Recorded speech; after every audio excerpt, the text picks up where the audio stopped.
DreamHack Open is brought to you by Chipotle, Corsair,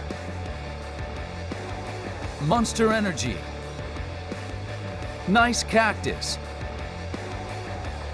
AT&T, and GGBet.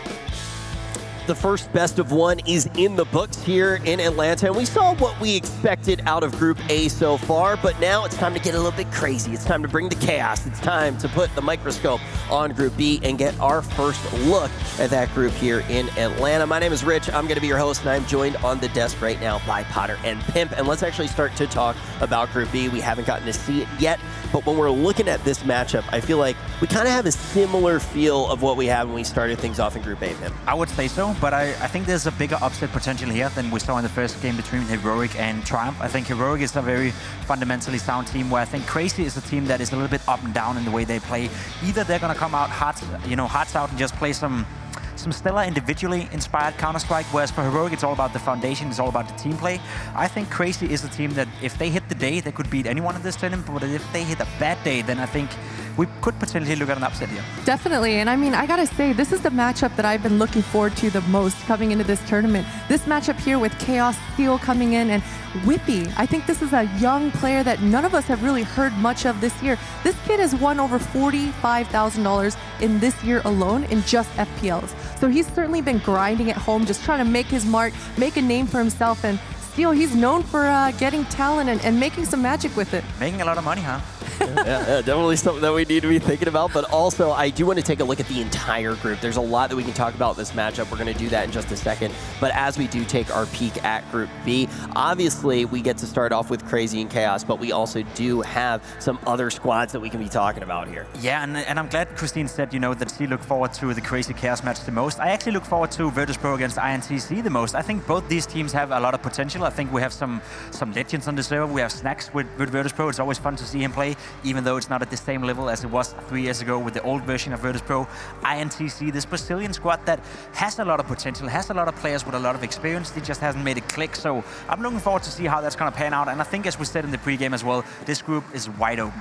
Yeah, I think when you look at Group B, it's kind of a buffet of storylines. you have pretty much everything. I mean, even when you're looking at VP, it's the question of whether or not they can have it for an org with so much history. You look at Chaos, this is just a team that has that upset potential. And then you talk about Crazy. Well, obviously, we do have to talk about what's going on with this roster right now. One of the first things I hear when I'm coming into host is the idea that they're going to have a stand-in, and you go, oh, this should be something that hurts them off of their performance in Rotterdam. You expect them to, but I keep hearing from all of you analysts that this might be something that plays into their favor. Is it just because of frag potential, Potter? It definitely is, and as Jacob mentioned, Thomas standing in for Crazy. When we think about a stand-in, we think about all the negative aspects of it, but as Jacob mentioned, Thomas coming in for this lineup, he's used to it. He's been going around in EU ringing for teams. We just saw him in Rotterdam ringing for Asterion, so he's certainly used to being that man that kind of fills the gaps and fills the roles and tries to make a team come together.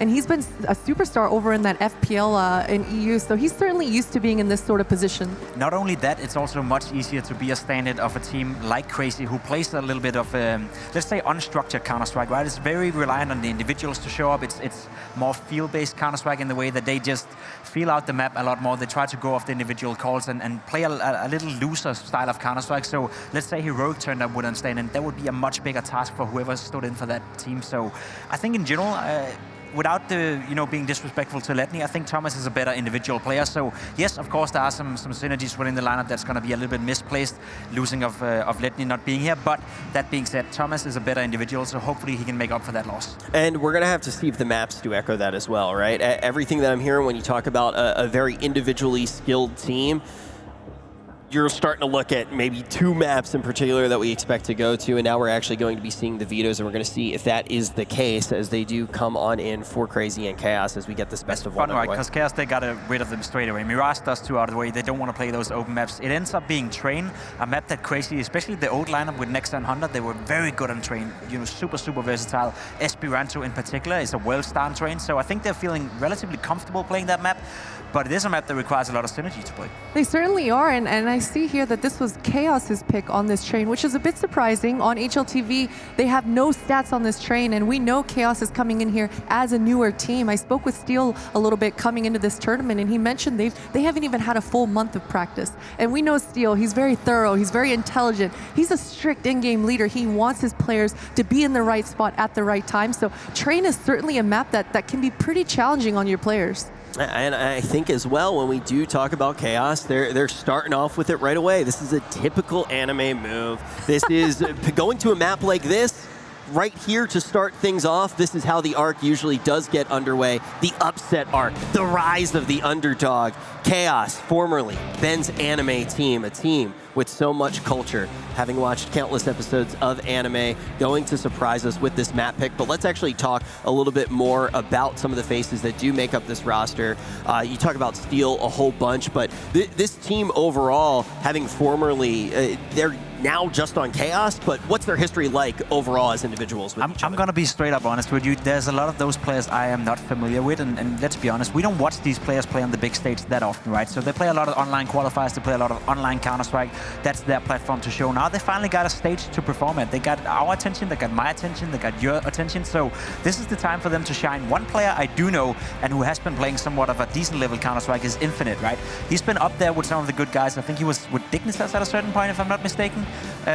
So he's a guy that knows how to thrive, you know, in this environment. Together with Steel, those are the 2 I'm going to look forward to see perform. He definitely does, and Infinite was a name that was he was in CLG Academy years ago, and even while he was on CLG Academy, the main squad, CLG Blue, wanted to recruit him over to the main team. And there was even rumors and talks that he would join Cloud9 when Cloud9 was in their upward trajectory at some point. So Infinite is definitely a young talent within North America that's been kind of in the works and trying to make his name for himself. And yeah, I mean, Infinite is definitely a name that stands out for me, Whippy and Steel. I think it really is important as well to overall just look at how they ended up getting here. I don't think that we did bring that up yet, Pimp, so let's actually talk about what did happen. Yeah, well, what happened as far as I'm concerned was that there was a team not showing up, right? Cloud9 was supposed to be at this tournament. For whatever reason, they couldn't attend, and we needed a replacement. So it's cool to see Steel's team coming into this tournament, but it also means that, was it a week ago or 2 weeks ago we got that news? So they haven't known for too long that they were going to be at this tournament. So hopefully they've been putting in a lot of hours as of late, you know, leading up to this tournament.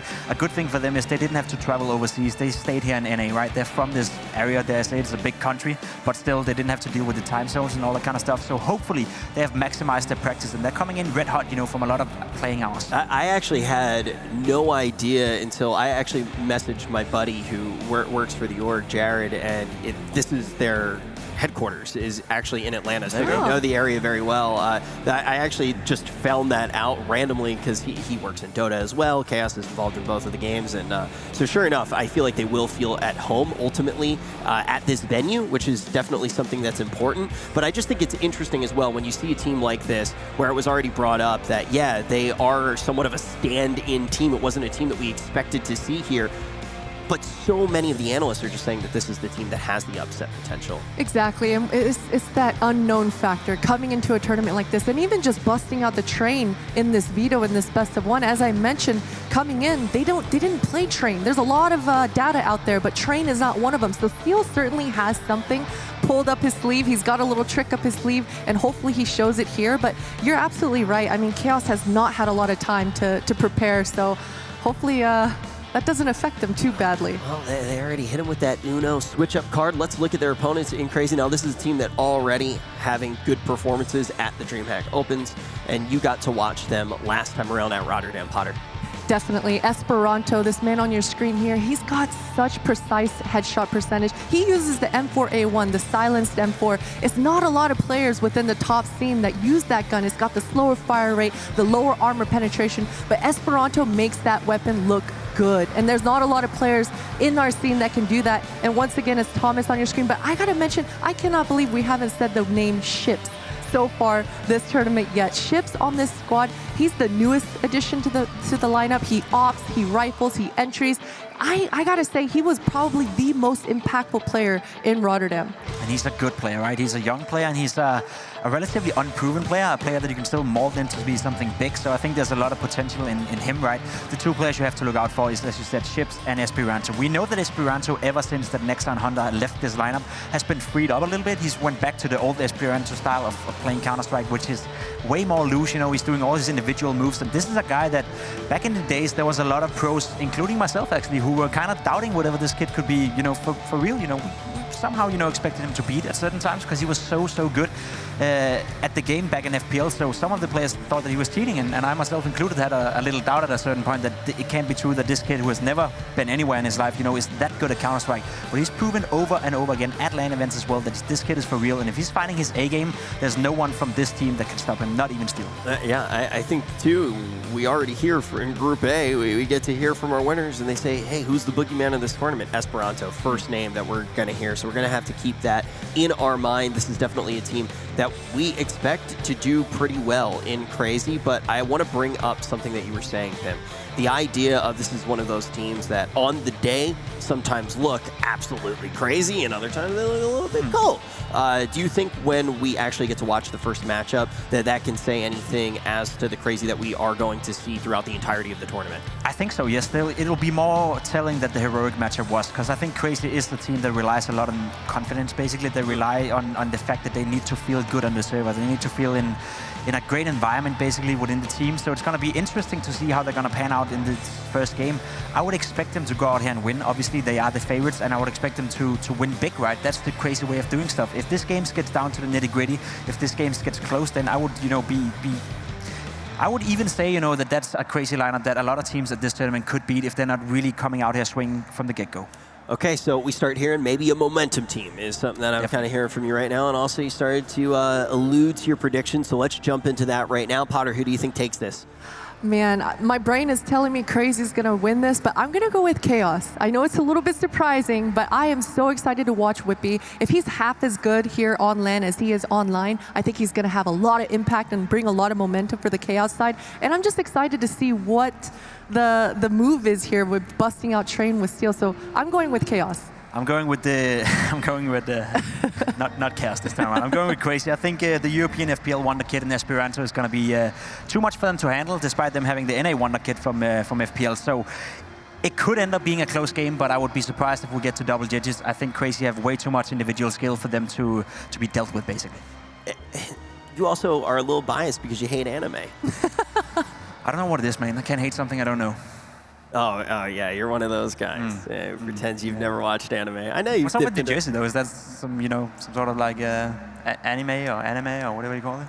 So I'm going to teach you one thing right now. There once was a man who said that he would be the Hokage. His name was Naruto. Okay. And his belief, his power to believe in himself led him to actually achieve that goal. Okay. If you follow the teachings of Naruto, you too can be super sick. Do you want to be super sick? Yeah. We're going to watch Naruto in the back at the end of the day. Okay. You and me together. You got me hooked up now. Who do you think I'm going to predict? I want you to predict my prediction. You are not the smartest guy I've ever known, so you're probably going to say Chaos. We got to know each other very quickly here. Chaos going to be able to take this one. I definitely think that anime will be able to pull them through, but let's see what our casters think about this one. That was mean. That was just downright mean. Pimp says that you're dumb. Pimp is just went in. Didn't really say that, but probably what I meant, yeah. I mean, we're Jersey boys. You can't say that. You're insulting all three of us. You're outnumbered here. We got his back. Yeah, exactly. Jersey. Talking to you later. Represent. Gang, gang. Yeah. Good luck. All right, you guys take it away. Man, Pimp's just roasting us. He's not even trying. This isn't even fair. We gotta come up with we need a better comeback for later. We'll think something up. Okay, cool. We'll have to write it down because I want to make sure we don't cross the line. Yeah, I don't want to hurt his feelings. I just want to slightly damage them. Just a little bit, just like a smidge of insult. All right, guys, well, we're getting ready to jump into the second match of the tournament here. Go Crazy stepping up to the plate, and they're going up against the newly organized Chaos, previously known as Ben's anime team. So it's going to be really interesting to see how all of this shapes up. Of course, the last-minute nature with Chaos being brought into the event. CR4ZY being kind of a mainstay here at the DreamHack Opens and quite a dominant one at that. It's going to make for a pretty interesting matchup. Of course, Steel being the IGL for Chaos makes this match all the more interesting for North American fans as well, just because of his presence. Yeah, you know, I gotta say right now, it's the battle of who looks better in their jerseys as well on stage. CR4ZY has those wild jerseys that we saw out at DreamHack summer, actually. And I actually grabbed one. It's in my drawer back home. I should have brought it with me. I forgot that I didn't have it. So maybe I'm a little bit biased towards CR4ZY here, but I do like the way that Chaos looks on stage. Wink, wink. There's plenty of room in that drawer still for more stuff. So wink, wink. Wink, wink, wink, wink. You'll have to get the refresh, though, if they change the color of the logo again. So. I actually think that both of them look pretty sick. But if we're actually being serious about the game, I am curious to see what Steel brings to the table here. Clearly there is a plan. He has something up his sleeve for Train, like they said on the desk, because it's not a map that they've shown a lot on, but maybe that's by design.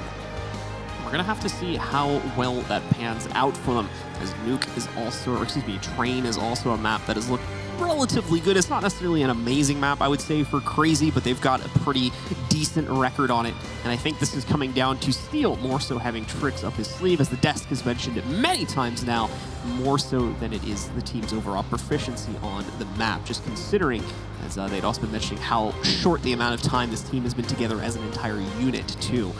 So we're going to have to see what progress Steel has made, especially T side, I think, is going to be, well, really both sides. This is a pretty tough map that tests really, I think, both ends of the spectrum. This is how you can tell Steel's an old school player. It looks like he's ready to crawl underneath the table and fix a problem. Some of the new guys are like, I don't know what to do. This isn't my home PC. I want to give a shout out to the camera guy for committing to this shot. Yeah, can we get closer even? That would be awesome if we could just really zoom in. Now, one of the things that's interesting, there's the coach, CR4ZY. So, oh, there we go. Wonderful.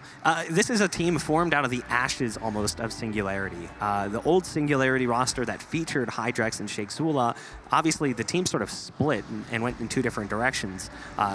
So Hydrex has now rebranded himself as Cam. He's decided the old Hydrex name is dead. So now he plays under the name Cam. CR4ZY shifts into the coach's position. Ben Leet comes on board. Steel is involved as well. And then they bring in Whippy, and I believe this is actually Whippy's first LAN. If it's not his first LAN, it's his first LAN of this scope and scale. I'm kind of curious to see if that rattles him at all, because he's a player who made his name by pugging, by grinding through the FPL system. So he's very accustomed to what he has at home. That's what he plays on, and he might do really well at that, but now he has to sort of transmute that setup somewhere else and try to play, and that's a little bit difficult to get used to.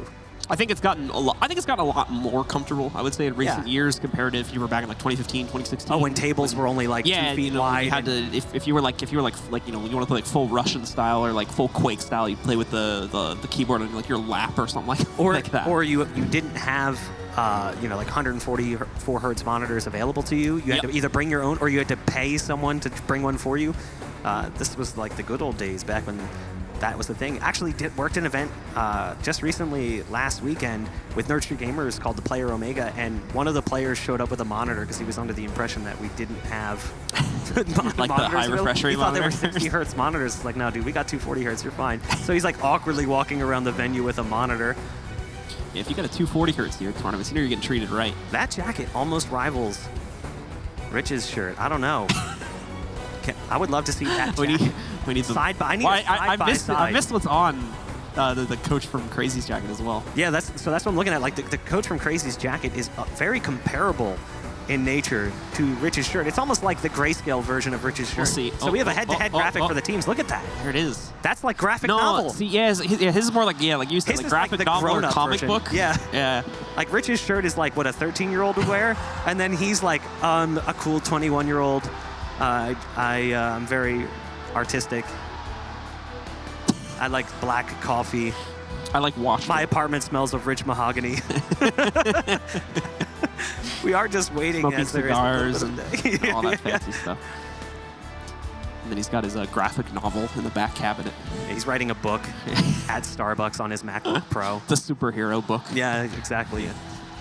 Well, we're just waiting for our players to get ready, folks. Once again, we do apologize for any delay to the start of this match. It's going to result as from that, but we are working to get this match started as quickly as possible. It is Go Crazy going up against Chaos Esports Club here, and it's going to be starting out in just a couple of minutes. You can see some more of the stats for the players while we pan down the line here and wait for things to get set up as well.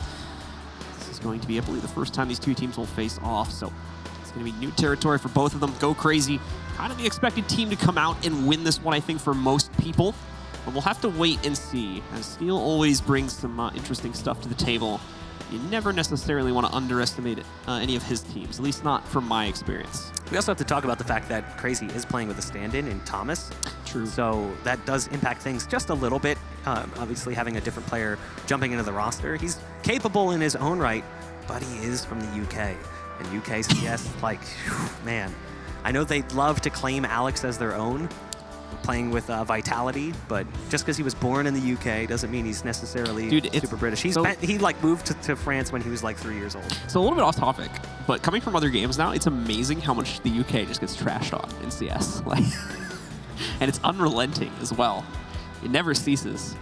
Like, in most other games, I've noticed that the UK scene at least gets like some level of respect. They've got like 1 or 2 good teams. No, it's CS now.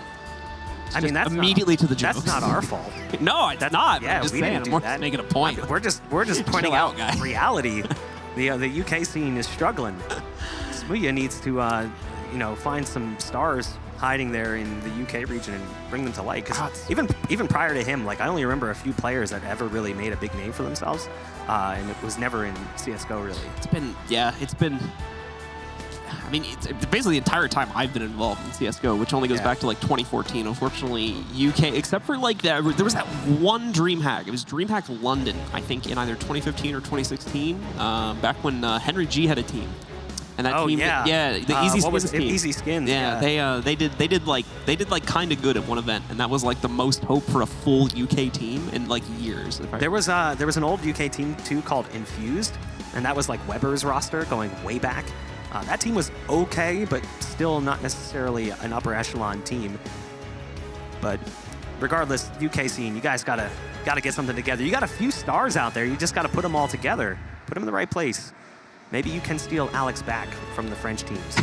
Just like Major got stolen away by Space Soldiers and then brought back. Get him to help you out a little bit there. So as you can see, guys, we are still working on one of the player setups over there. Yeah, Whippy's having problems with his mic, it looks like. Yeah.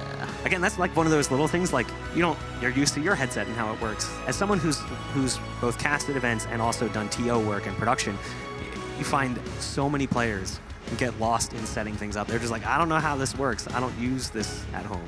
Like, it's weird, right? Because you think, like, with everybody being like PC gamers, and stuff, like I've been building computers since I was 12. They'd be relatively savvy on how to like do most stuff. The amount of times, like, I have a friend who's a streamer who asks for support with their PC. I'm like, didn't you build that computer yourself? Yeah, but I don't actually know how it works. Like, to be fair, like you can build a PC on just like blind dumb luck almost. Yeah, in some circumstances. But enough of that. As we are getting into the match, ladies and gentlemen, here we go on to Train. Crazy going up against Chaos Esports Club. And we are getting into it. Round number 1. Once again, apologies for the delay, but we are now live. Here comes the push in towards the ladder room. Thomas will be the first one to make contact. Somehow gets a kill. The flashbang was there. Whippy gets the trade. Esperanto, and it's a back and forth battle that brings things down to a 3-on-3. Chaos has not yet made it towards the bomb train, where there's still forces from Crazy waiting. It's Otto here with the USP, can't connect, and it's all up to Ships, the more recent addition to this roster. Can he pull things out here in the 1-on-3? Just trying to make a move outside into the outer yard here now, but it's not working out. However, he does find the pick onto Steel. Getting next to this is going to be the difficult part. Whippy, though, now free to shoot, but it's not going to matter. Ships finds him. Infinite, though, shuts it down on the final trade, and that is going to put Chaos on the board to start. I'm kind of curious to see. I noticed that Steel is smiling in his picture that was taken. I wonder if he's the only one. He's cheesing hard, but everyone else looks so angry, like they're ready to get things started here. Whippy with the big entries. He came out of the ladder room and just popped that site open. It's not Pop Dog, by the way. Don't ever call it Pop Dog. If you call it Pop Dog, I'll judge you. I don't think I use the term Pop Dog in my casting. It's lower ramp. That's Pop Dog. I think we're good at that. All the Euros are hating me right now. Yeah. I think because it's ambiguous, I just don't say it. So I respect it. Yeah. Got Ships trying to make a push up now into the back box holes. actually going to be able to push forward here, too. He does get scouted out, although takes a very surprisingly low amount of damage after that first chunk shot on his Steel. Infinite, though, will actually find him before he can finish off Steel on the second shot. And that's Chaos having back Boxall's control, but as you might expect, it's very much been revealed that they're back here now, so they can't really jump onto the site that quickly. Galil's coming out here from Chaos. They're going to be moving their way in towards this B site. There is the Scout in Otto's hands. Again, we mentioned it in the previous map, how that Scout meta is shifting because of how strong the SG or the Krieg has become. Bomb site's been lost, but the bomb kind of tumbled out into an awkward territory where they're going to have to push up to grab it. They're able to scoop it up, though, as there is a deep smoke out there. Otto taking some shots from the player up on top of the train. Emmy now looping around the corner. A 1-2 tap onto Steel, and it's the 3-on-3. A slow one as well here. Thomas will start to make his move forward here, but unfortunately gets caught by Whippy before he can find any real shutdown here. Infinite will instead get it, finish off a triple kill on the round for himself, and Chaos are off to a good start here. 2-0 after holding off that Boxall's push. Now looking to make it 3 in just a moment here.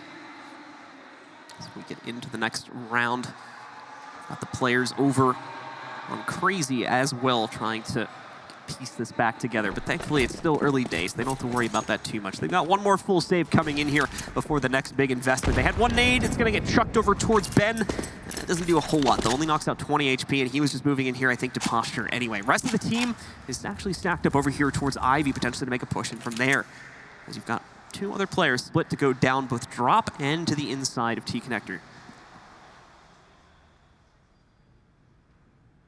T-side right now making their move in through the Ivy. No one really defending that actively. There are players around the corner, so they'll get up pretty far before they make contact with the CT side of CR4ZY. It is just going to be USPs waiting for them on the edge. Esperanto actually has himself a deagle, so a little bit more firepower. There's the first shot from Esperanto in a second. That's a 1-2 punch you just can't get past. He does get traded out, but the damage has already been dealt, and the CT side continues to pile on some kills as Otto picks off Ben Lee. This is looking somewhat manageable now. Infinite stuck in a weird spot as there's one kind of working his way towards T-Con. He's not really sure where he's gone. Infinite trying to still hunt this player down, although now he's positioned himself right in the middle of sandwich here. And he potentially could just find himself getting pinched if the peak timing is correct from CR4ZY here. Thankfully, they're still working with pretty lackluster guns. So as long as Chaos plays this carefully, should be able to try and translate this. Infinite finally catches Otto and is able to take him down. Now down to Thomas and Ships, and both of them get wiped out relatively quickly, giving Chaos the third. That's actually really well played from Chaos, too. Very patient, not getting like rattled at all, given that they're in that situation. And Whippy, you know, we talked about this player coming into it, weren't sure what to expect. Here's his FPL counterpart from Europe, even though Whippy himself is also from Europe. But Whippy, I mean, starting out 6-1, not too shabby for a player who really doesn't have too much LAN experience, if any at all. Whippy's actually Russian, I believe. He is, yeah. Otto's going to start out here with a nice pick on Infinite. Rest of Chaos, though, does not necessarily seem to be following suit just yet and trying to push up behind Infinite, possibly because of how quickly he was taken down. You can see there was quite a few players in position, ready to go, but with the loss of Infinite, seems to have been called off. Whippy is going to suffer a similar fate as he tries to re-peek onto Esperanto, giving him a pickup. Ben Lee and company, formerly known as Ben's anime team. Solid name. Moving their way. That makes a lot more sense. The B site. I mean, thank you. I am not an anime fan, Rich. I'm an anime snob, if you really want to put it that way. Oh, you're like an elitist? Yeah, so I won't watch like Dragon Ball or like Naruto, but I'll watch like shorter animes that are like 1 or 2 seasons, you know? Ships playing defense here on this B site. Spots out Steel, but Steel's got that SG, and it's so hard to prevent that from coming through. The shot through the smoke from Otto, not exactly on the mark.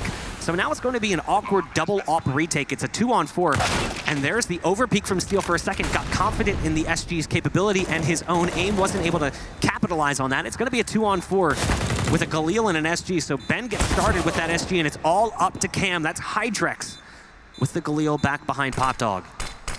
He's going to come in with a smoke. Won't force him out just yet. He hears the initial tap. It's being stuck as well. But great move from Thomas. Jumps off it. Doesn't even need the support from Otto and Esperanto.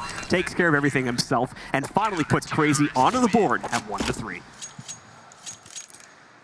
A lot of recycled hardware coming into use there by Chaos as well. So we'll see what they do in the next round. They went for that early play trying to pop out of T-Con First player went for the duel. That was Infinite with the AWP. Then Whippy tried to go with the flash peek. Esperanto was out a little bit further and beat him in the fight. See the money not looking all that awesome. Infinite's on a deagle, as is Steel. 3 SGs for the remainder. And there's the shot right through the wall, connecting with Cam and Infinite, dropping Infinite down to 3 HP. It does a whopping 97. And that'll make things a lot easier for this man. Thomas playing close. Otto is probably giggling a little bit, realizing he made a connection. And just like that, Otto actually gets a collateral. So Otto's up. Heavily impactful in the round. What an insane round from Otto. Out of absolutely nowhere, too. Gets the double shot through the wall, and I think it was a double shot anyway, and then manages to pick up the collateral at the end, like you said there. Great stuff from him. Unfortunately, the folks on Chaos not standing much of a chance with play like that. They may have the power of God and anime on their side, but it didn't make a difference there as Otto's AWP was too strong. And it's back down to full pistols here for this T side of Chaos. I like the aggression coming out from Crazy. Not afraid of what they're walking into. And look at that. Emmy just mows 2 down. Quick trade out, though, from Whippy with just a P250. Might be able to scoop up that M4, make something happen. Again, we were really curious to see what Whippy would be capable of coming into this game. And so far, I'm impressed. Now this one, going for the jump boost to grab the gun. Second time works out better than the first. He's playing safe, right? You can't necessarily fault him for that. It's a bit unnecessary given when you look at the minimap, but remember, they don't know that, so they're gonna try. Wait, they can't see the players through the like, yeah. They can't see them through the wall. To be like fair, I've yet to meet someone that doesn't get that concept. We explain it every time. Esperanto again with that AWP outside. He was so strong just a few rounds ago. Even though it was Otto who really showed the flash and pizzazz last round, it was him who crushed it in the round prior, taking down both the AWP and the trade out. He sees the jiggle peek and does not hesitate. A little too quick, and Esperanto's going to find one more. It's down to Steel, who's now found the M4 that's juggled over. And he knows he's been spotted as well. Trying to push out. Actually, great flash. Yeah, blinds 3 players almost entirely. As you can see there, it takes a long time for those to fade. Unfortunately, he is going to put himself into a corner in the second he runs out here. Yeah, Esperanto will cut him off on the flank, finishing off the round for Crazy. Yeah, you can see that shot coming from a mile away. It was telegraphed completely by the radar. You knew it was happening. Hopeful that maybe Steel can make a move. Here's that first shot onto Bentley. Jiggle peeking just a little bit too far. Such a tramp flashing that thigh out there. Yeah, I think ultimately there was a little bit of hesitation on the re-peek towards Ivy's. I think he just didn't expect multiple players to come from Ivy based on the fight that had happened earlier with the push from Emmy. So I think that they thought that it was going to remain basically just a single player, then the other two were going to work their way out the default T-Con connector. But ended up having that happen. Ships is going to get flashed. He tries to retreat, and he has support from Otto to make sure that retreat is successful. So not only do they bait a player to peek, but they confirm the kill, and they don't lose the trade either. Great opener again from Crazy. Yeah, that was really well played. Cam, as the smoke fades, will get the best of Thomas. There's the flashbangs outside. Crazy still has that AWP in play in Ship's hands and on Esperanto as well. Or not Ship's, Otto, excuse me. There's Esperanto to hit the shot with the AWP onto Ben Lee. They're trying to make their way out, but they've already been reduced down to just 2. It's Whippy and Infinite, now just Whippy. We talked about how this man had a lot to prove coming into this LAN event. And Otto again with the AWP, just crushing that outer take.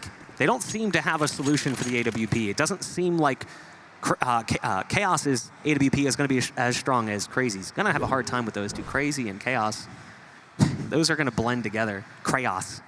It's like I was telling you before about esports acronyms and having a N and E. Yeah, it's every company.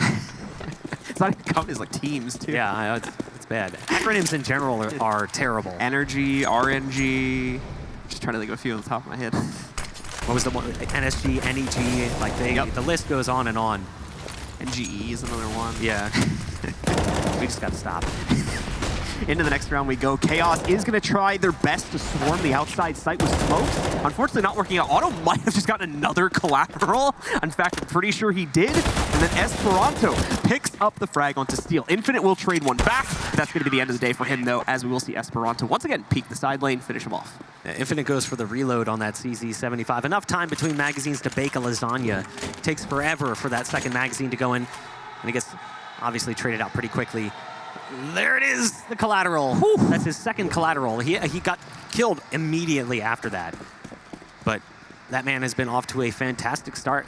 He's not a bad player, but he's not someone that I would have like profiled as a star for this map coming in. I would have looked more towards Esperanto or even Ships, but Otto is, definitely pulling his own weight. He's a guy who could get consecutive collaterals. God, Otto is going to get mollied out from the back box all lane for now. That should fade in a second, though. The problem is if he tries to move forward here, he's still going to take some damage, first off. And the worst part, Steel!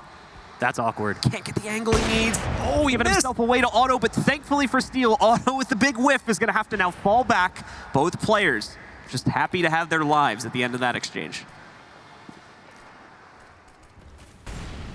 Thomas moving towards the ladder room. Still 5-on-5 with a minute or so ticked off the clock, which is rare. We haven't actually seen that really yet. Chaos has been a little bit faster on the takes, a little bit quicker to try to get into the bomb sites. Steel does try to make a move. He gets some intel, but he loses his life in exchange. Chips was there waiting with that Krieg. Otto now up top. He's got the AWP. You can see Infinite around the corner with the smoke ready, so they can try to get out. But with 40 seconds left, we still haven't seen a decision made from Chaos on which direction they want to move, and it looks like they want to go towards this B site, but with that smoke and molly down, this is going to be a last-minute take. Working their way down here. Again, only 30 seconds remaining. Time is going to be incredibly low. Ships is waiting for this. An easy double for him as he finds Ben and Cam. Now going to look for one more. Infinite is trying to make a push down as well, but not going to happen. They've lost the bomb. They don't have any real reinitiation right, let alone utility. They could throw that molly onto the ground, but be a bit of a moot point here now. So it's looking like they are falling back to save. Chaos were able to pick up 3 rounds off the start, winning that pistol and chaining a few together. But since the buy has come in, it's proven to be quite difficult. As it's been rare that Crazy's even been put in position, and Ships through the shower wall, gets a quick kill before being traded out. So only one man survives for the T side. And I'm wondering at what point you're going to take a timeout if you're Chaos. That was the op that got dropped too, I'm pretty sure. And there was no time, I don't believe, to go pick it up after that trade, so that's a big loss. Yeah, it was. Whippy had the op. Let's see, did Infinite? No, Infinite couldn't get over in time to pick it up like we expected. So Chaos are going to be on a pretty light buy this round. Won't have the extra firepower, more suppressive power that comes from the op and is able to hold more aggressive CTs back. Meanwhile, Crazy, they've got pretty much everything they could ask for here. Utility, gunpowder, you name it, they've got it. Speaking of gunpowder, Esperanto flexes that might early on with that AWP. Catches him over on Ivy. But it's actually Whippy who gets things going here with just a P250, so he opens up the B bomb site, and now the smokes and nades are going to come out, mollies as well, to try and give them some space to work with. Past the smoke is Steel, and Esperanto gets caught in no man's land. Meanwhile, Whippy drops Otto as well, and this is looking like the most promising round we've seen from Chaos thus far. In terms of gun round potential for them here, we've got the rotate coming in. Both players in Z, they have a boost up now to try and see if they can get a free pick.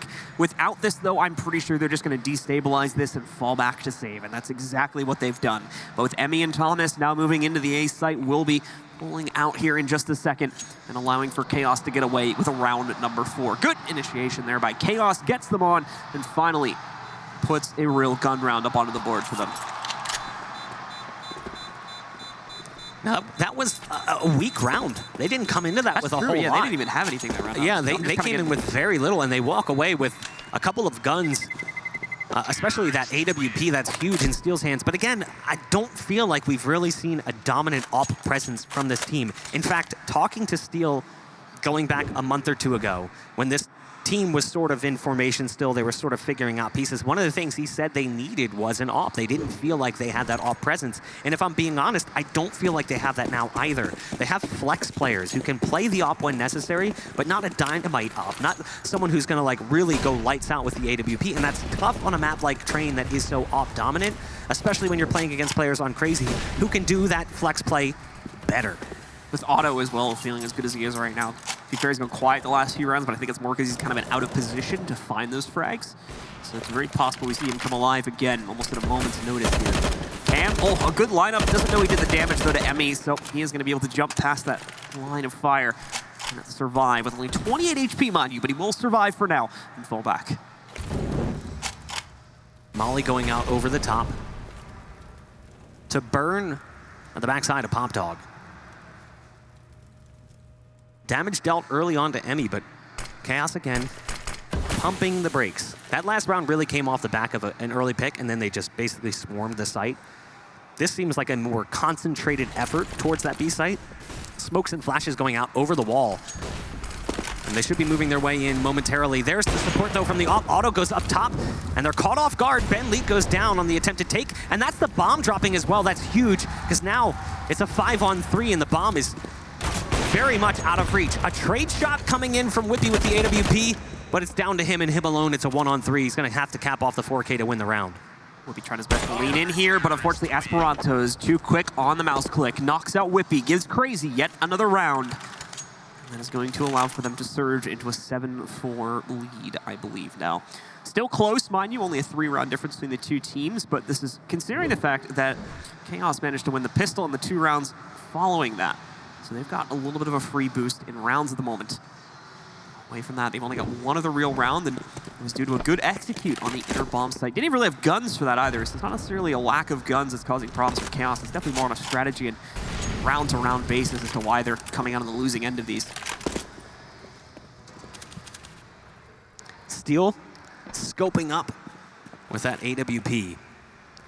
He's watching now towards the backside of Steam. There's that pop. Look at that beautiful flash, well executed by Crazy.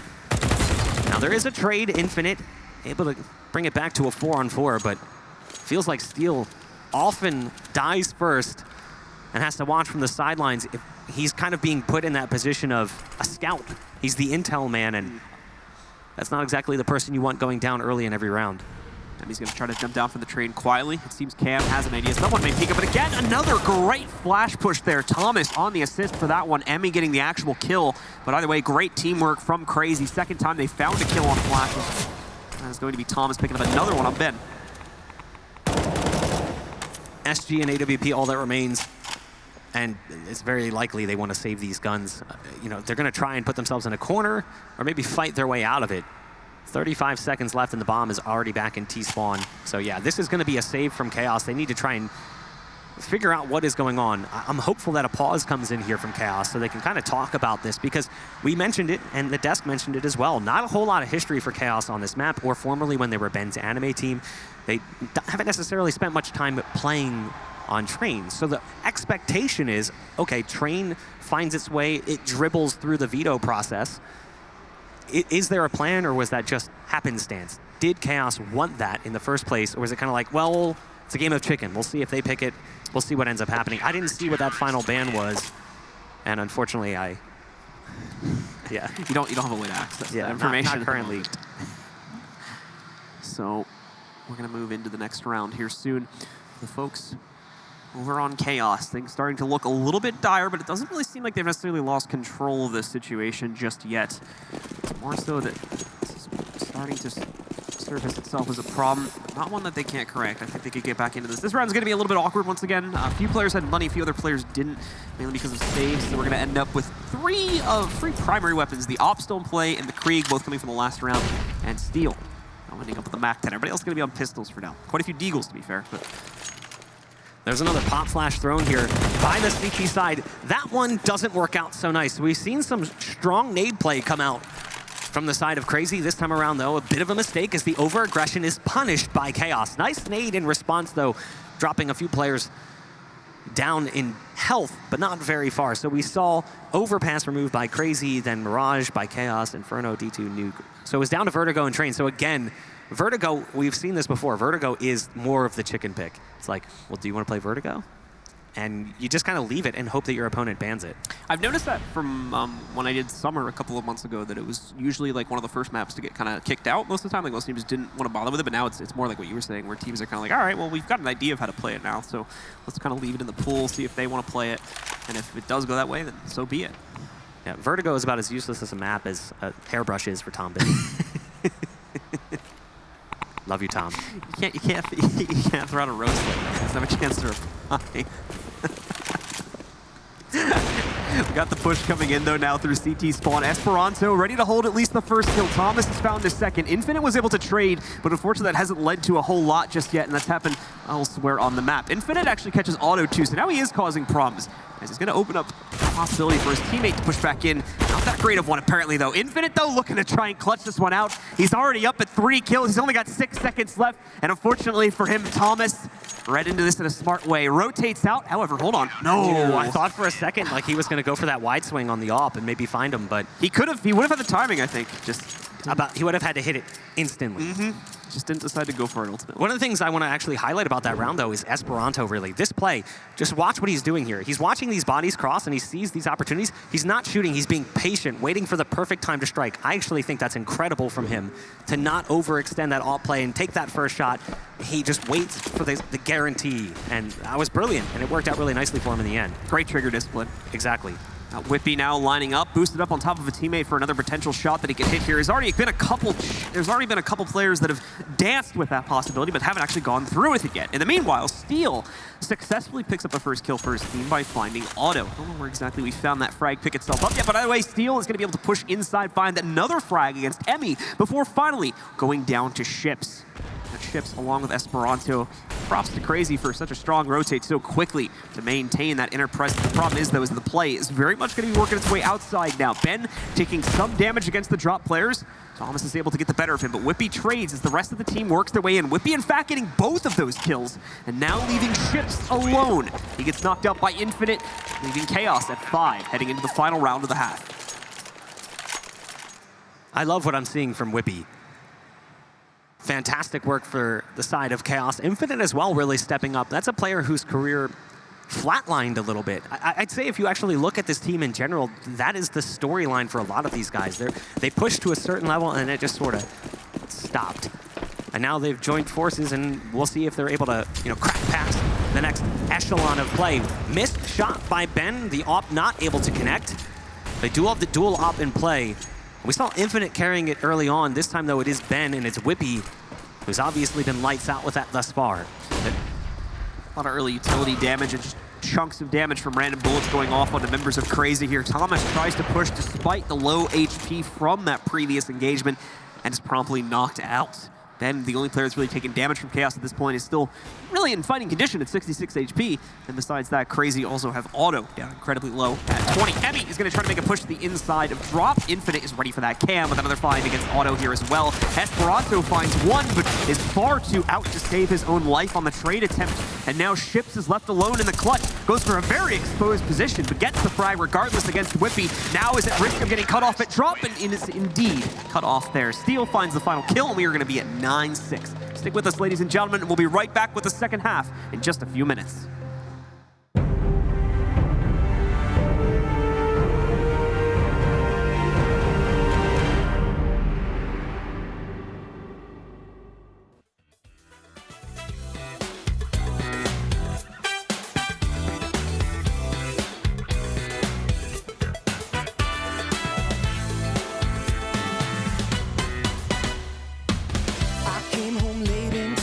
Surprise, all my worldly things were aside. I guess that she had enough this time. Maybe I shouldn't have lied. I thought I could put one over on her. I thought I was way too sly. But when she put that X-ray vision on me, I just broke down and cried. Shouldn't have lied. I shouldn't have lied. Baby, I shouldn't have lied. Said I got caught, I guess I shouldn't have lied. Oh, come on.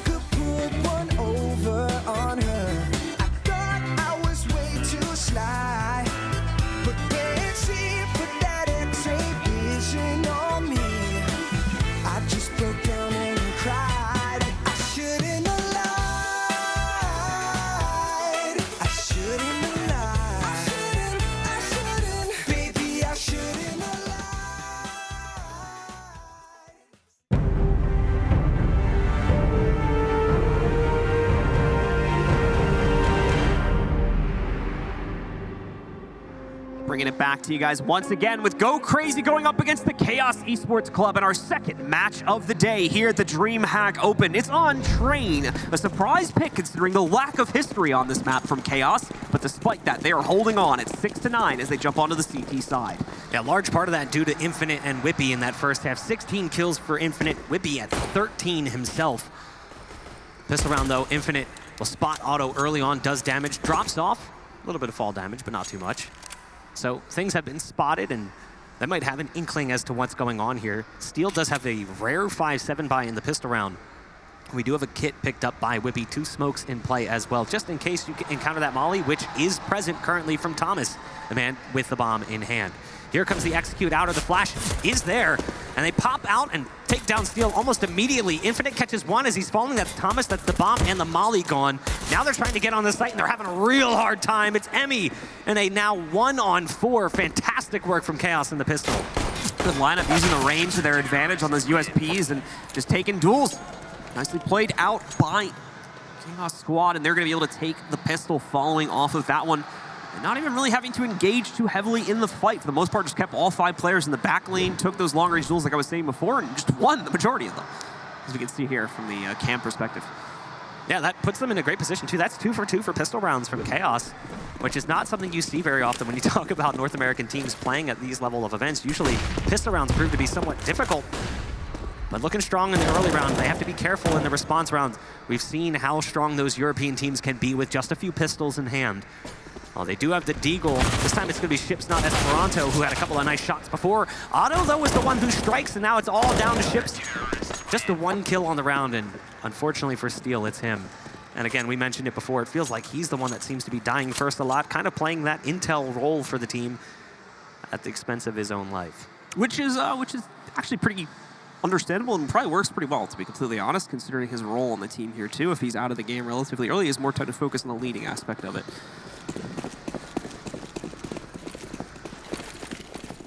Chaos once again going to be aligning their players.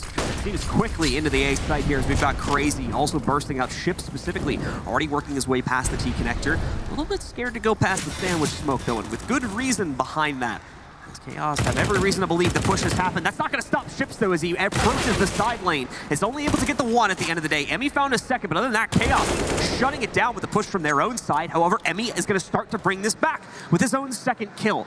Puts it back down into a 2v2. Thomas sneaks in to find Steel in the short lane as well, and that's going to leave it all on Infinite again in a 1v2. To be fair, a very winnable 1v2, but a 1v2 nonetheless. He was just spotted too. They saw him as he jumped up onto the train, so they know that he's in this position. He has to take a fight in one direction or another.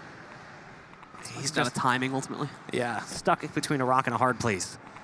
Now both these players are low, and they're taking their time so much so that he might assume they've rotated, but now he's managed to drop Thomas, and it's down to him and Emmy, and he has no idea where Emmy's gone. Emmy is slowly working his way away from the bomb site, moving his way towards the ladder train, or the ladder room, excuse me.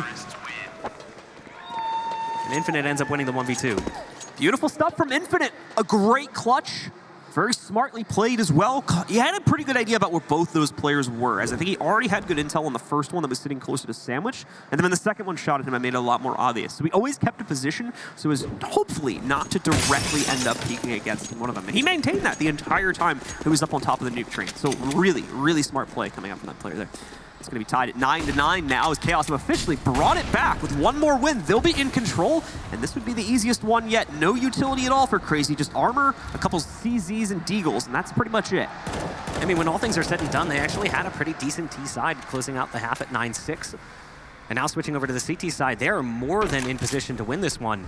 But they have to be careful with rounds like this. These are the rounds where it can be easy to lose a player or two, getting a little too aggressive, maybe getting caught off guard by some strong pistol work, which we've seen already from Crazy. Esperanto had that big round on the CT side, playing over towards Hell with the Deagle. Whippy now with the AWP, moving towards train stop, watching for the push to come in through T-Con. But Crazy's playing this one slow. They're waiting for Chaos to maybe make a mistake. Chip still working his way forward here now as well. Ready to burst out at any moment here. Time is starting to get a little bit low, so Crazy is going to have to be a bit more worrisome about the outcome of this. So they get ready to burst into the, more than likely, the outer site here. Chaos is pretty much ready for it, though. They've got 2 players on very quick rotate positions for the most part. Infinite's obviously going to take a little bit longer, but Infinite's kind of their clutch player anyway, so if they rotate him into a drop position, that'll work out great. Ships will find the opening point of contact on this engagement, though, which is quickly traded out by 2 more frags from Steel. Cam and Whippy also being a part of this one. Otto will find 1 more on the drop, them 4, but I think that'll be the last one. Indeed, that'll be the case. Whippy finishes things off. Chaos getting to double digits. Whippy has himself a great round there, 3 kills, and now Crazy should be able to buy up here again.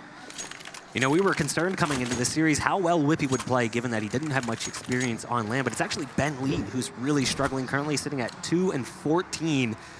But because of Whippy and Infinite really putting on their try-hard pants, they're able to carry him and give their team a 1-round advantage currently. You can see it's pretty even, dead set on the odds. 10-9 for Chaos. And the double op comes out again. It's Whippy and Ben, and we'll see if Ben's able to get things going here with the big green cannon. Here's the run boost, and he actually catches the shot. Otto lands on the dumpster even, doesn't continue flying, still connects. I want to say that was by design to have Otto land on the dumpster. I believe so. Because it looked like the run boost started a little bit further back than it normally was. So just an attempted strat there from Otto that does not pan out at all, unfortunately, due to Ben pretty much being ready for that. But here's Steel again, playing super aggressive, like kind of that intel role like we were talking about. Emmy as well, trying to jump over there, get a little bit of extra intel for himself. He did accomplish that too. Infinite, though, sneaks into the back box halls, manages to catch Esperanto, and he has no support on that one, so Infinite's going to be able to drop down, keep himself alive, and deny any attempt at a trade for the time being. Ships finally working his way out from Ivy, however. He's alone in this, however, and he's playing on a very important angle here. Succeeds in getting the first kill. He can't really afford to make another aggressive move, though, at 16 HP. He doesn't have much of a choice anymore. Emmy is able to take out Cam, starts the push from the other side, now brings us down into a 3v2. It's a good thing they catch Infinite, but now Whippy is left alone in the clutch for a 1v3. He's already found the first. The next 2. Uses a molly to clear out one of the 2 old bomb train lanes. Succeeds in that, but the problem is he's only sent more uncertainty into his head as Ships went away to heaven, and I don't think he caught that. So he's going to fall back, and I believe at this point more than likely saved. Yeah, he's way too far out of position at this point to really go for this, and you can see how the money is just not really in a great spot. So keeping this up does put them in a better position. You'll have Infinite and Cam on a bye, and then Ben Lee and Steel will kind of be on their own, but you don't want to give them too much of an advantage and then lose all your cash flow as well. Ships, though, already aware of this. He's going on the hunt, and as he flies in, Whippy hits the quick flick. Is he prepared for that second target? He sees him going up top, somehow ducks away, and he's going to burrow himself into a corner to save that off.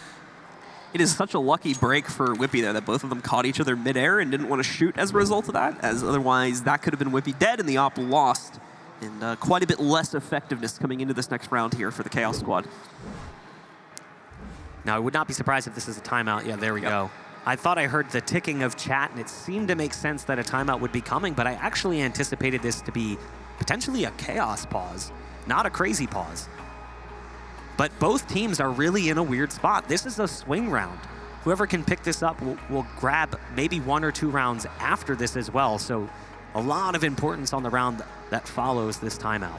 Found a lot of very adrenaline fueling rounds, a lot of 1vx's happening in the past couple rounds too, so it could just be a little bit of a cool off period for Crazy here if emotions are maybe getting a little bit too high, which is always a possibility in close games like this, especially on a matchup that I would imagine Crazy thought they would have been able to win handily, given the lack of experience from Chaos on this map and the relative newness to them.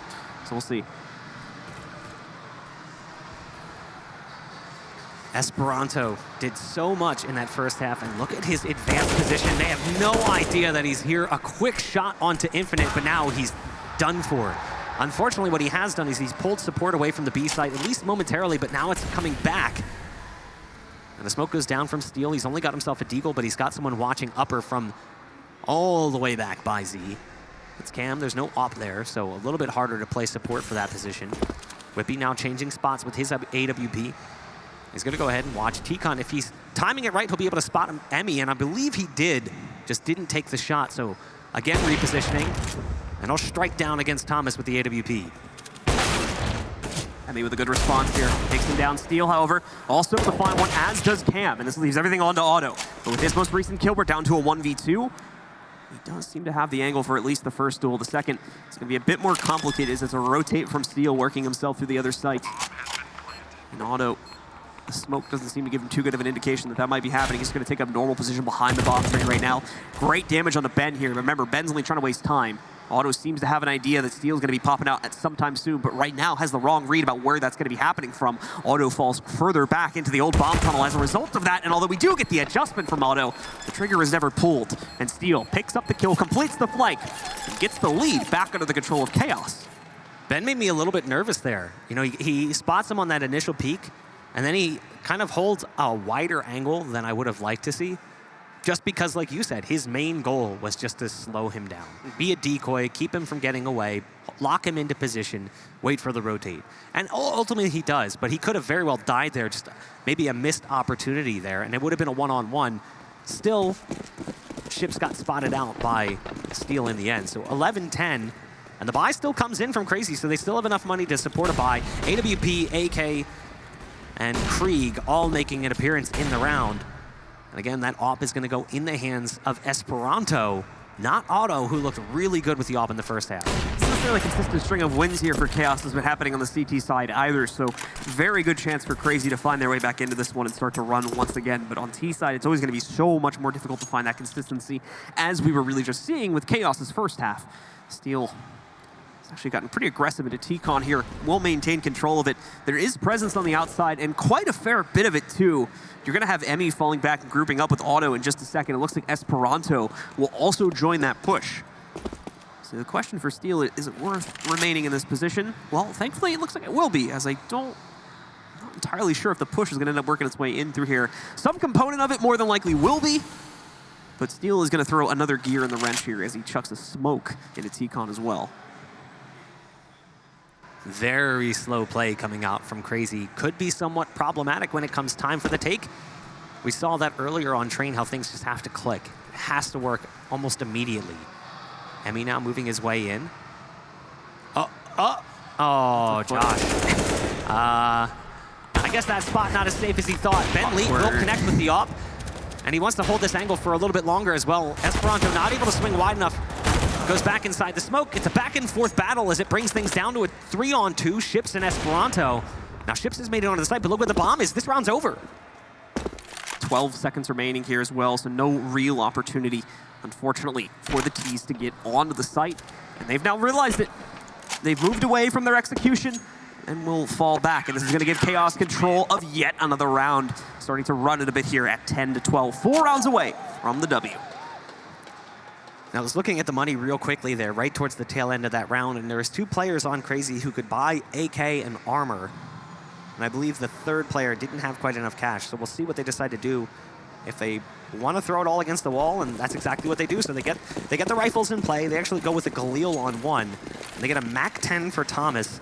And I would assume fast play is the name of the game. This worked out so well for them before. Ships is actually leading the charge, and he's already made it out of T-Con all the way up towards Sandwich. Fast play from him, but the rest of the team kind of hanging back a bit further as the utility held them at bay.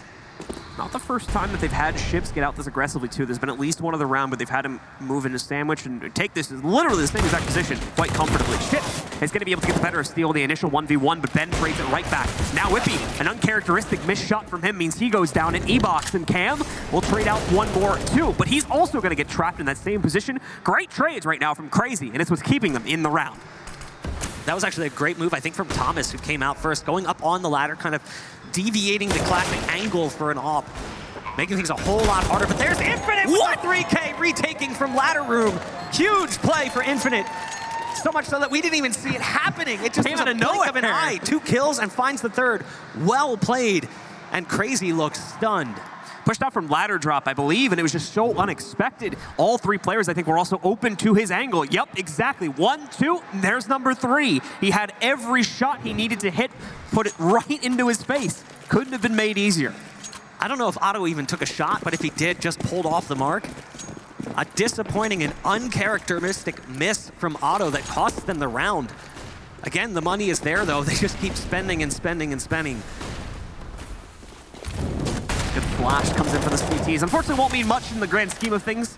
Just really gives them the time to throw down the molly, but the T's are going to smoke that out anyway and get the rest of their utility tossed in. There is some delay, however, in the rest of this push, and good reason behind it, too, as Chaos is very much read into exactly what's transpiring. CR4ZY with the smoke in the way. Don't know exactly how heavy the setup is beyond the veil. I mean, that really is in large part due to Cam's position as well. He's pushed up so far. But here comes that push into the B site. Infinite again, taking the first kill, and he needs to repeat because he's already been found. Whippy up top, they have no idea that he's here, so Whippy, kind of a snake in the tall grass right now, tosses the molly down. Just hold the flank now. This is so much harder for them because of that position. Toronto's going to try to sneak forward. Emmy as well picked up another kill for his team. Plant ends up going onto the ground just now, and Ben only trades out the first kill. Somehow that back hold fell completely apart for Chaos. And now it's all on Ben here. Ben moving in quick and isolates it into a one-on-one with Emmy. Pros don't fake. He's sticking the bomb. He's going for it. Does he have the round? Oh my goodness, so close. Ben, who's struggled to get himself on the scoreboard, almost wins the round without taking the kill. Would have been an unbelievable clutch, but unfortunately it falls just a little bit short. Had to have faith in it, and he nearly got it. Less than a second remaining on the defuse timer, but the peak came out just in time. He was right to stick it as well. There was no molly on the remaining T, as you probably guessed it there, since he had to directly peek it out. If the CT chose to not stick it and hold for the peak, more than likely would have been able to find the kill there. And have still time for the defuse, but didn't end up transpiring that way. It's a little bit unfortunate. Chaos will drop the round. They still have the lead, but only by one round at the moment at 12-11. Chaos are actually going to use their first pause to make sure they don't end up losing the lead again and end up with a 12-12 scoreline here. That loss bonus right now really proving to be quite difficult for Chaos. They haven't been able to chip away at the money because the changes that came somewhat time ago of, kind of loss bonus stacking up and then depleting and continuing to stack is what allowed Crazy to keep chaining these rounds together. They win one round and then lose more. They just keep that money and they kept buying, whereas the money from Chaos kept getting stripped back further and further and further. So now they find themselves in this position. They lose one round and they're broke. So it is pistols coming out, and that's what Chaos was talking about. Nice shot from Otto into the toe. He gets dinked in response, but Emmy is there to play support. Otto has a lot of luck with finding feet today. Speaking of which, he is going to be able to finish off Cam, but does quite a bit of damage to Emmy in the process. Thankfully, that's not going to matter for Emmy. He moves in and finds one more anyway, and Otto also picks up the next trade after Ben knocks out Emmy.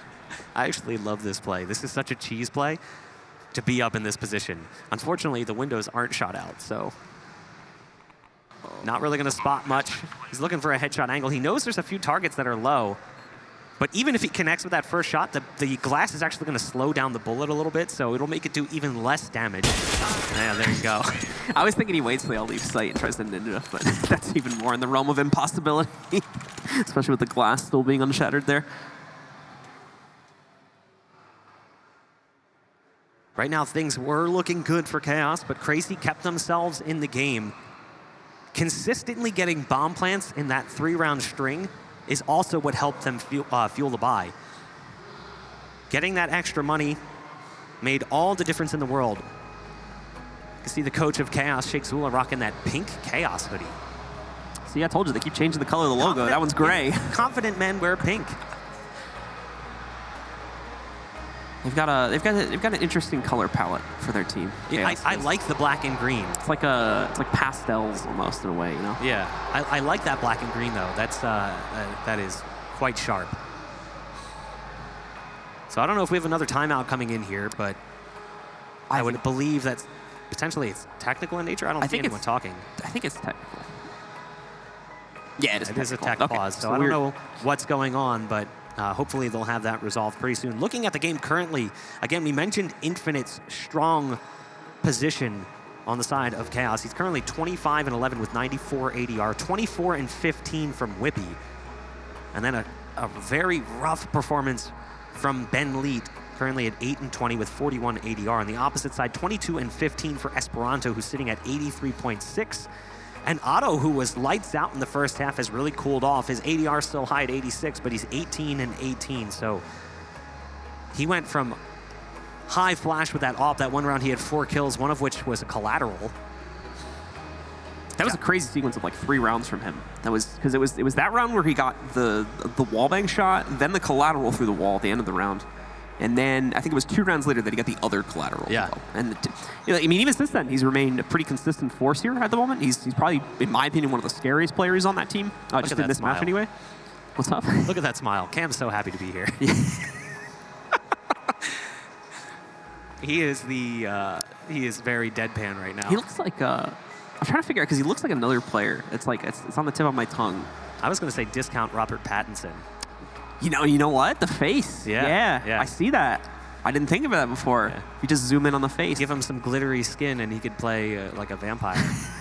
But not like what I consider a vampire, this weird hybrid of teenagers that fall in love. All right, guys. So once again, we are working on that technical issue and getting back in game as quickly as possible.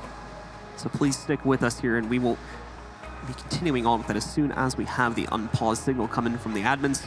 And we'll get to see the outcome of this game. Can Chaos reign supreme and allow for them to take the first win over Crazy? Or are we going to stick with the Craze and have them move forward into the upper bracket finals here in, I believe, Group B? I mean, Crazy, there are no slouches, but Chaos came out swinging. We weren't really sure what to expect. They win the pistol round in the first half. They chain those rounds together, and then all of a sudden Crazy responds with 6 straight rounds. And you're like, okay, well, this is a repeat of that first series where we saw Triumph go down on Nuke against Heroic. But then all of a sudden Chaos starts to get around here, around there. They end up making it 9-6. Not a bad first half on your T side. And then they pick up the pistol, and things start really snowballing. Crazy has found rounds here and there very similar to the way that Chaos did in the first half. It would not surprise me if this game goes to overtime based on what we've seen thus far, and that's when I really start to get concerned about Chaos, is that you have these players who don't have that level of experience necessarily on these types of stages, and they might crack under the pressure. But we are jumping back into things. The pause is undone, and it's time to see if Chaos can keep that lead intact or if it's going to be a tie point coming in from Crazy. We're going to have to see what Chaos can squeeze out of the rest of this match here now. They have the lead. Oh, drop from Otto, though, is caught just barely by Cam. Seemed like it was going to be an incredibly close affair. Otto was even scoped in directly onto Cam's body and everything, but didn't connect in time. Oh, they lag a little bit on the stairs, too, and I think they tried to do it on purpose, but it backfires horrendously into Cam's favor. Emmy, with a nice flick shot onto Whippy there to take him out, at least with the AK, but it's a very small gesture for what is now a 4 versus 2. I have a feeling that was a misdrop. Was it? I can't imagine you would want to land on the ladder like that, just because the angle for the person on top is so bizarre. Much better. He's so tight. Like if you land further down, you could argue that he wanted to land closer to the bottom and still have that, but definitely seems to be misplayed there by Crazy. Still, though, they find themselves in a manageable position. It is a 2-on-3. And they're trying to work out of Ivy. There's long-range fights coming in from Cam, who's got the SG, turns around to dodge the flash, and that last target is low. That's actually an ace from Cam, who got the 3K in ladder room and then makes it work with the SG. That is a must-win round as well for Chaos. So some great stuff from Chaos, and specifically Cam. He's smiling. He's like, I was going to say, he does look like 20% happier. Yeah, I like just that angle for Thomas, I believe, who was on top. I just have a hard time believing that that's by design. That looks way less graceful on the replay now that I'm seeing it too. So, especially with the second player kind of landing on his head, that couldn't have been part of the plan if the first player died.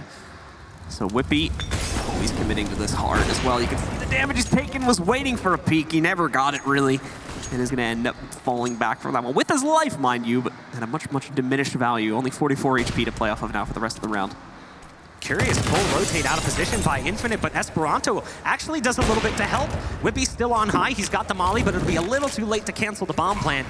But it will flush him out of position. Meanwhile, though, there's one moving up further. That nade might do damage. No, it doesn't actually connect with Otto. It's a 4-on-3, and it's retake time for Chaos. They're trying to make their way back into this B site to secure that 15th point. The flashes come out, and there's players close here to Ben Lake. He gets spotted, but it doesn't matter. It's actually Steel off for the support. It's a 2-on-2. Esperanto with the spray down. That is a huge round from Esperanto as he caps off the 4K and takes his team to 13. Massive hold from Esperanto, sitting on the inside of that single train lane there, picks up the 4K and brings his team back into the fold once again. Steel is not looking happy with the way that round played out, so we're gonna see how the immediate adjustment comes in on the following round here. Still should have the money, I believe, over on Chaos' side, although it wouldn't surprise me too much if they've actually run it a bit dry here, considering how close the last few rounds have been. It can't be too healthy at a minimum.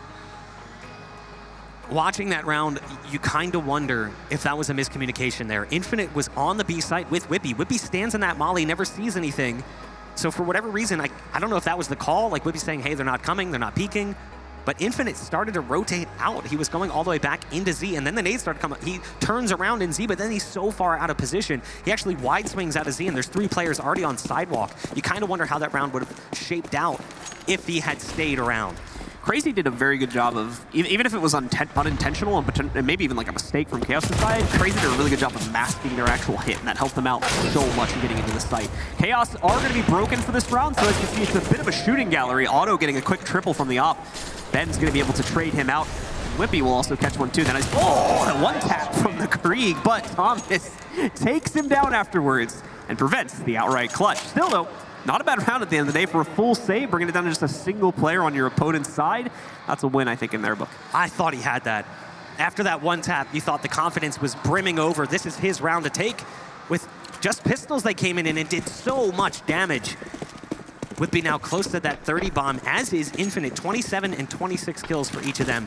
Here comes the buy, and they've got the AWP, and this time it's going to be in Infinite's hands. We've seen it picked up by Whippy, but he swapped out for the AUG this time around. There is like no presence towards B whatsoever from the CT side. They stacked everything on this A site, and it looks like it's going the opposite direction. Cam at least has a nice finish angle to use here pretty quickly if they do decide to go all in on the B site, which is looking more and more likely as time goes by. Problem though is more than likely someone from CR4ZY is going to be posted up to watch that, so Cam won't necessarily have the greatest degree of success if he does end up pushing up drop to try and pinch these players in the box halls. Infinite is going to be called to rotate though. They seem to have some intel to indicate that it's going inner. So they move the Opera into position to stop this now too. And CR4ZY have gone pretty much radio silent for the time being. All players stop, but here we go. That's going to end pretty soon after we mention it. Steel finds the first from up on top of the initial trade. Does get a second with some assistance from Infinite. Finally though, Steel is going to fall to Thomas, and the rest of the team swarms into the site. Bombs being planted. It's a 4-on-3, so the numbers are in favor of the CT side, and they connect with the AWP. Now it's Cam on the flank, that big player we talked about. Cam dropped very low. It's Emmy, 1-on-4. First target doesn't even manage to drop Cam, who is sitting on 13 HP, so Chaos able to secure their 15th, at least guarantee overtime. I'm not sure what the money will look like from CR4ZY. These rounds have been back and forth, but it's potential now that they're not really going to be in a position to buy, even with the loss bonus still sort of there, and the bomb plant bonus. I think it's going to be a scrap buy based off the totals I can see right now from a few rounds ago. Very interesting round. Yeah, man, look at it. It's not too bad, actually. Terrible. I mean, they get like AKs in one Krieg. The real problem is utility, I think, for them. So Thomas actually surrendered himself and dropped that AK. Thomas bought an AK and swapped it over, took a deagle from a trade. That's bold. You're hero buying an AK for Esperanto. This is something I saw from Big years ago, and it worked out so well. It won him a big round because Tabson just ran in and 4K'd with the AK. Who's going to boost who? Talk about communication, and oh man, this is like a comedy of errors.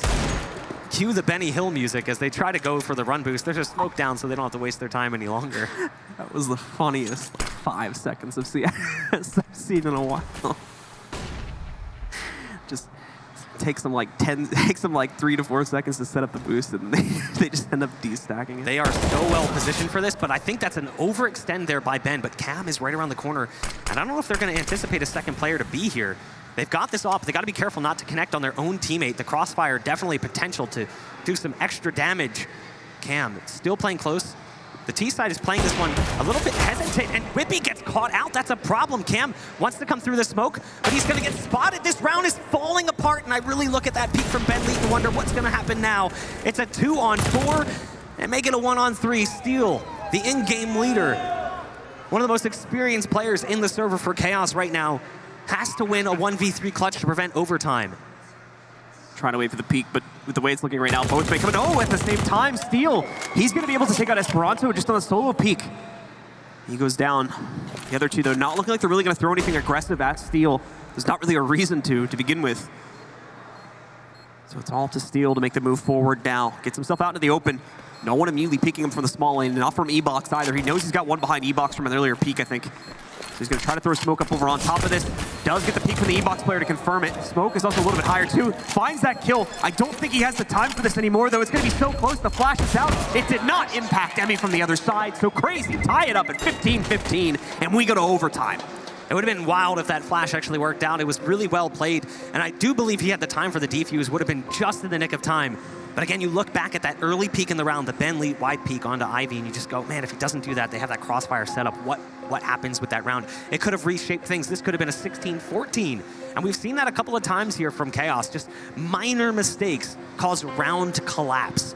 Even CR4ZY did that. That ladder drop where they accidentally land on the ladder and Cam gets an ace. Starts with a 3K on an MP9. It's all about small mistakes. If you give teams small mistakes, they will capitalize on it. But we find ourselves in overtime regardless. So this series will go the distance, ladies and gentlemen. Time to find out who's going to be coming out on the top of this. Magic number to win right now is 19 rounds. That will push you over the edge and allow you to take control of the map. This is only a best of 1, too, as you can see from the top. So the winner of this one gets it all. We've got an aggressive push from Whippy and the rest, and quite a few other members of Chaos here trying to hold against the T-Con push. And it's not just a T-Con, it's an Ivy too. Ben's going to be able to light ships as he tries to go across. We've got a lot of utility being exchanged between the two teams right now. And Auto lines up a shot on Ben and hits it. Gets some early revenge for the damage against ships. And that's the first kill for CR4ZY on this round. And there's an op swap as well. Whippy does manage to use the op himself, connecting onto Thomas, who comes through T-Con. But the T-Sign has the numbers advantage. They really need Whippy to find one more shot. He sees him go up on top of the pallet, but he can't manage to make it work. Auto from back lane. And it's all falling apart. I would have said coming into this overtime that this would probably be an advantage towards Chaos. When you look at those last 6 or 7 rounds, the money for the CT side was abysmal. They would lose a round and instantly have to go full ego, and then they'd come in with a scrap buy in the round that followed, because we saw CR4ZY lose a few rounds in a row and then just kind of use that loss bonus to just keep fueling buys and keep taking them down to very low money. So they never really got too many opportunities towards the tail end to work with full hardware, and when they did, Chaos looked pretty good, but this time around, it is going to be CR4ZY who comes out on top. A lot of teams trying to posture up for aggression in that last round, and CR4ZY by far came out at the superior end of that one. Chaos's aggressive moves, more often than not, did not work out into their favor. And so I've got a feeling we're going to see that peeled back at least a little bit here. Well, maybe not. We've got quite a few players still taking up pretty close contact positions. This is a little bit more respectful this time, though. We've just got Cam on the inside of Drop, and then besides that, you've got Steel holding on the outside of T-Con. A little bit aggressive from Ben, once again leaning his way down to Ivy, but thankfully he's had a pretty clean path there. There is no one at the moment here for CR4ZY. If he goes a little bit further, he can start to work on a bit of a pinch here. Oh, Cam's gonna get thrown off though by a flash assist from Esperanto, and that's gonna allow Emmy to pick up the kill on him. I love the awareness coming out from CR4ZY. Steel stuck in that position. There is nothing he can do. Damned if he does, damned if he doesn't. Ben Lee has been a little bit more quiet this game, does chime in with his AWP, has a second chance. Not able to make it work, so he'll fall back with that AWP. Whippy, he's got his own op towards the old bomb train. And right now, the T side hasn't really moved up too far. The bomb is actually still sitting back in T-Con, so they're gonna have to go grab it. And somehow the bizarre move from Infinite does work out, air strafing his way away. Nade lands right in his lap, puts him on 15. So it's him and Whippy against the world, and now it's just Infinite. Ships and Auto gonna pick up those last 2 kills, and CR4ZY are making a quick effort so far out of this OT. One more, and they've got the perfect half of themselves built up already. And there's gonna be one more away from closing it out. And so far, these T executes and OT have been very clean. The first one, they kind of just waited for Chaos to make a move. And thankfully, as a result of that, picked up quite a few really kills and were able to basically just walk in the site at the end of the day. And then for this last one, the execute, at least through T-Con, was incredibly clean. Had really great ideas about where players were going to be positioned at, where they were going to peek from, and just executed them one by one there. Oh my goodness! Look at this run out from Thomas. A little bit too bold that time, as Cam does very much catch it. yeah, Thomas feeling his way around on the A side, looking for a familiar texture. He's actually playing tag, is what he's doing with the enemy team. So the fast play punishes the T side more than the CT side. Esperanto scratched up pretty heavily. He's down to just 3 HP, but he doesn't have an AWP. If his barrel pokes out at all, Ben's got the angle, and he knows that he's here. Do they see the feet? If it was Auto, they'd see the feet. I want to see if he goes closer to the wall, will they see his feet? Because that's all they need to do is shoot a few of the toes. This little piggy went to the market, and there's Steel. They knew he was there. Ben Lee gets the last kill on the round. Again, he's a bit of a sleeping dragon right now, but he's awoken, and he's found himself a few kills that had heavy impact here in this first half of overtime. So 17-16, still a lead for the Go CR4ZY roster, as they are just 2 more rounds away from shutting it down. For the folks on Chaos, though, if we see a 3-round run from them, they could also take this, but they need a minimum of 2 to tie it. Would force the second overtime. to jump into that overtime in just a second here. A little bit of a fall from grace there, at least with the way that things have started out compared to the regulation CT side half. But you also have to mind that in overtime you have things like the economy restrictions removed as well, which could play a big part as to how things ended up going there. But either way, the sides have flipped. Crazy now on the CT side, Chaos on the T side. And here we go again, Crazy. If they shut down this first one, they could keep Chaos on their feet for the rest of this game. I like this play early on, throwing the nades out. It was like a big brain play. I'm pretty sure they tossed the nades towards back 6 or sandwich area. I didn't see where the nades went, but it was a triple stack nade. So I like the plan. I like the fact that there is a plan, because we were concerned coming into this what we were going to see. Infinite goes for the drop flash. They had the trade set up, but it doesn't matter. He's able to make it work regardless, and a dink shot onto Ships, but he's down to 97 HP. That means Ships has to take the long way home, because if he falls off, he'd crater on his way down from heaven. Looking like he will make it back relatively unscathed, besides the 98 damage, or 97 damage done, though. For the rest of the CTs, they are pretty much kind of doubling down on Outer now, as Inner turned out to be a bit of a fake. A fake that Urk worked pretty well because they got a kill in the 1v3. Thomas now, though, just picking these guys off one by one, finds the 2 working their way out of Ivy Lane. Now a 3rd as well, and possibly to make it 4th, as he has the best position against Whippy. But it's not just him fighting against Whippy here either. Ships is right on the other end of that one. Actually, excuse me, I believe it's Auto. No, it's Ships. He's going to try to find the shot onto Whippy here. Whippy is playing this very carefully, but ultimately does end up peeking against Thomas and giving him that very nice 4K that he got the majority of from Heaven. Whippy looking a little frustrated there and a little bit rattled as well, as now it's Chaos with their backs against the wall. They're now the team that is in the must-win position to keep the game going. They've got to win 2 in a row to force a second overtime. Thomas played this one beautifully. A bit of a masterclass on patience from Thomas. And then he even changed positions. That's a 4K on the round from him. He's been relatively quiet, the stand-in for Crazy. He shows up when it's necessary. Steel already working his way towards the back box halls once again. He's not going to be alone this time, not going to be relying on Infinite just to make the push solo. He's got the rest of his team with him, although following a little bit more closely behind, and it's actually looking like they're going for drop presence instead. Actually trying to squeeze out onto the A site here. Just a moment. Thomas, though, with another great push. He has Esperanto again assisting him. Be able to finish off Ben and kill any of the T-Con pressure, and now Thomas can just go off again, falls back. He doesn't get another kill, but he does get the assist on Infinite. Esperanto with another shutout onto Steel. Whippy, the last man standing. He finds that first trade, and it's on a key player too, but it's not going to matter as Auto trades it right back and go Crazy. Pick up their opening map of the tournament. This is something we've seen from them, though, this struggle in the early stages of tournaments. You know, going back to some of the previous DreamHack events they've played, not exactly a flawless victory whatsoever, and Chaos were very much in position to take that map. In multiple positions as well here, when we just look at kind of like the map veto going into it, on top of the way that things kind of seem to start off, where they had better control. Now, in that second half, it did seem like for quite a while there, it was looking like Chaos had really stolen away control of the matchup. On when they had jumped onto the CT side. But yeah, once things had gone to overtime, I think that's where we really saw it switch back over, and Crazy really took control of the match there, especially looking at like the first half of that one. I think their T side looked a lot better when they went back on one in overtime and weren't really limited by economy restrictions and things like that. I feel like if you're Chaos, it's a bummer to lose that first one because you really looked like you were going to take it, but at the same point in time, they came out swinging on a map that maybe they don't have that much experience on. But to talk about that and more, we've got the desk standing by. Take it away. Thank you boys very much. Yeah, I do want to just start off by talking about that map. A little bit of a zinger. How does it actually play out? Well, definitely not the way we expected it to. I think that was a great showing by Chaos. I think they really had a decent chance of making the upset. They probably should have won that game. I think there was a few occasions where you could see the inexperience in some of those players. You could see the individual level not really matching up. But as a team, I felt they were the better playing team, and that's, you know, that's a big problem for Crazy. I have to agree with you. I think when Chaos go back to the hotel room and they review this game, they're gonna bite their nails on that 13-11 scoreline. They were up leading 13, and they were unable to retake that inner bomb site. They were up a man advantage 4 versus 3, and yeah, those kinds of rounds they absolutely have to capitalize when the chances are given to them. And you're absolutely right, Jacob. I think they probably should have won this one. We just saw Esperanto there doing that. I think that was a triple K on the inner bomb site retake. You know, that's what I'm talking about when we talk individual skill-based Counter-Strike from Crazy.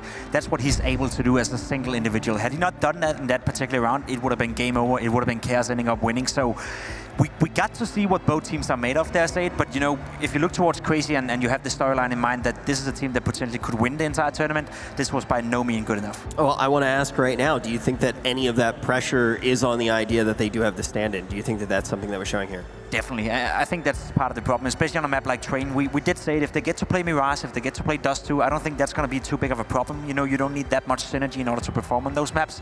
Whereas for Train, you need to know where your teammates are. You need to know the rotations, you need to know the communication, and you need to know that the guy next to you is reliable. And I think that's a bit of the problem for Crazy in this one. And luckily for us, though, we can just go ahead and ask their coach. We got Neil standing by right now. Do you think we're seeing any of those growing pains of actually having a stand-in here in this tournament?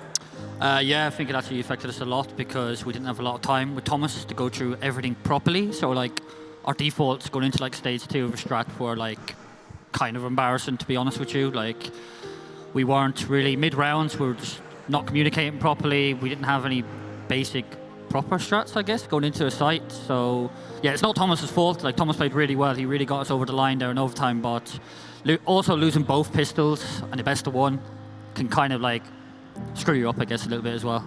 What kind of preparation did you guys do coming into this tournament, and how far in advance did you know that Letney was actually not going to be able to attend? 3 hours before we flew. Oh boy. And rang Thomas at 2 o'clock in the morning to ask him could he come along. So yeah, we didn't have any preparation with Thomas. He literally flew he literally knew just as if we were about to fly. So yeah, we just kind of basically went over to him on the practice PCs 30 minutes before. We had about 10 minutes on train to quickly go through him with everything. But I feel like with more time coming in now, more games, like he'll adjust very well into the team. He was the perfect fit to get into this team. So we got this game out of the way. We need to step it up now against the better teams to repeat our performance like Rotterdam. Given the rough circumstances, I think it's fair to say that you're no longer the top favorites coming into this tournament. What would be okay for you guys? Are we talking semifinals? Are we talking finals? What is the set goal you guys have in mind? My eyes, we're still the favourites. There's no doubt about it. We go in expecting to win. So yeah, doesn't matter. So let me follow up then. Who's your biggest rival here? Is that going to be Heroic as well? Yeah, Heroic by far, yeah. All right, well, everyone else. How are you guys actually going to overcome that, though? If you are coming in with that mentality that you can still be the favorite, what do you guys have to do? We just got to like bring Thomas in to let these kind of roles more. Like I said, we have more time now to like maybe we can practice on the practice PCs a little bit before our winners game. Hopefully we win that game and we have a day off tomorrow where we have a full day actually to practice properly with Thomas and just become better than with more time, basically. Thank you so much for your time, and best of luck. Congratulations on that win. Thank you, thank you. Yeah, I think it's definitely an interesting position to be in when all of a sudden you're actually going to get more practice at the event with your lineup. I love the confidence, I'm not going to lie, but it's going to be incredibly tough for them to fit Thomas into that. I know what he's saying, and I know that we argued before that it's a relatively easy team to come in as a stand-in. We did see Thomas play well here as well. I think it's going to benefit them, obviously, to have some practice time on those PCs, but going from there to elevate your level in terms of being able to compete with a team like Heroic, that's going to be incredibly tough. It definitely is, but I mean, one thing boding well for them is they've been an international team for quite some time. They've been speaking English, and a lot of teams are known for ramping up throughout the tournament, getting better and better, facing better opponents, and rising to the occasion. And I think Crazy is one of those teams, but you're absolutely right, Jacob. The challenge starts now. Yeah, I think that's something that we're going to need to keep in our mind. We'll talk about these teams a little bit later, but now we're going to start getting ready for our next matchup. You're not going to want to go anywhere. It's going to be Illuminar versus Sprout when we return.